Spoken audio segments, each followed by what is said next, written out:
It's just 3 digits, but this one little number can decide whether you get your dream home, your next car, or even a new phone. I'm talking about your credit score, of course. But what is it really, and how in the world is it calculated?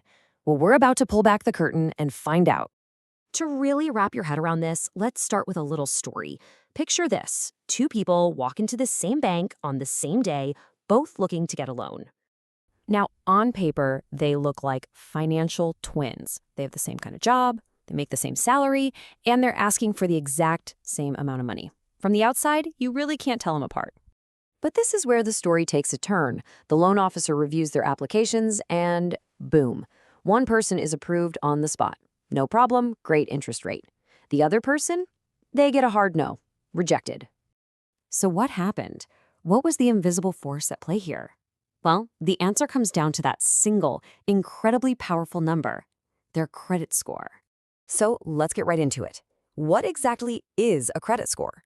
Think of it as the secret code that lenders use to make these massive decisions that affect all of our lives. You know, at its heart, a credit score is actually pretty simple. It's just a number, and its only job is to predict one thing: how likely are you to pay back the money you borrow? That's it. That's the whole game. And this is probably the biggest misconception out there. A credit score has nothing to do with how much money you have in the bank. A school teacher making 50 grand a year could easily have a better score than a CEO making millions. It's not about your wealth, it's all about your reliability.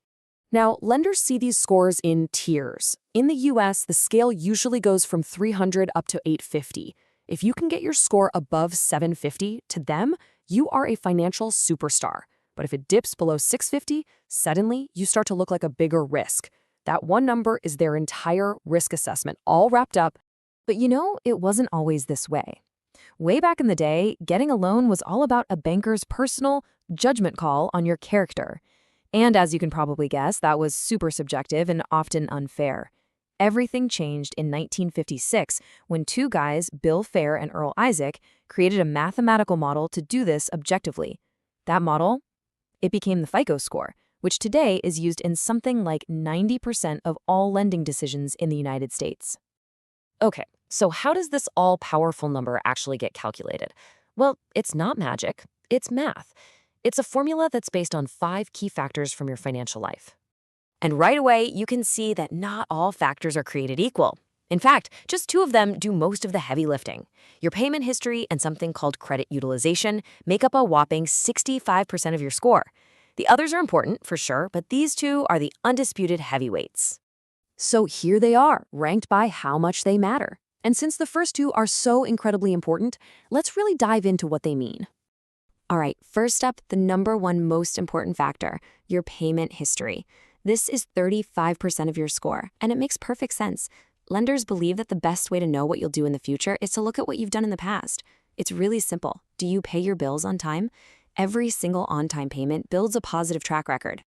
And right behind it, at 30%, is credit utilization. Now that sounds kind of technical, but it's just the percentage of your available credit that you're using. So if you have a credit card with a $10,000 limit and your statement shows a $3,000 balance, your utilization is 30%. Keeping that number low, ideally below 30%, shows lenders that you're not maxing out your cards just to get by. Here's maybe the best way to think about this. Imagine you're in school and your teacher gives you a trust score. Every time you turn your homework in on time, your score goes up. If you miss a deadline, it goes down. A credit score is exactly the same idea, just for banks. It's answering one question for them. Can we trust you with our money? Okay, so we've covered the what and the how, but now we get to the most important part. Why should you even care? Because this isn't just some abstract number. It has a massive, direct impact on your wallet. Let's go back to our story from the beginning. Meet person A, who has an excellent score of 780, and person B with a score of 620. They both want the same $500,000 mortgage. Person A gets a great interest rate of 6%. Person B is offered a rate of 7.5%. Now, that 1.5% difference might not sound like a lot. But just look at this. Over the life of a 30-year loan, that tiny difference adds up to over $200,000 extra in interest payments. That's more than $550 extra that person B is paying every single month. The difference is absolutely staggering, and it's all because of that 3-digit number. Now, because credit scores are so important, a ton of myths and just plain bad advice have popped up around them. So let's do a quick rapid fire round and separate the facts from the fiction. First up, this is the big one. I'm sure you've heard it before. Does checking your own credit score actually hurt it? The answer is a clear and simple no.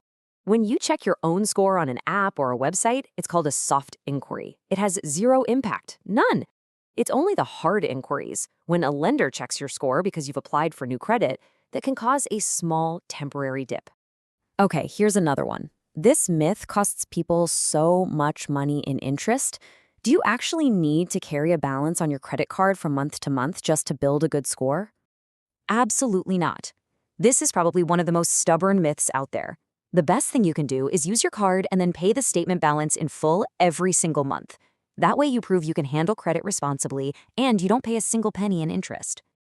So after all of this, if there's one thing to take away, it's this. A credit score isn't a grade on you as a person, and it's not about how much money you make. It is simply a trust score for borrowing money.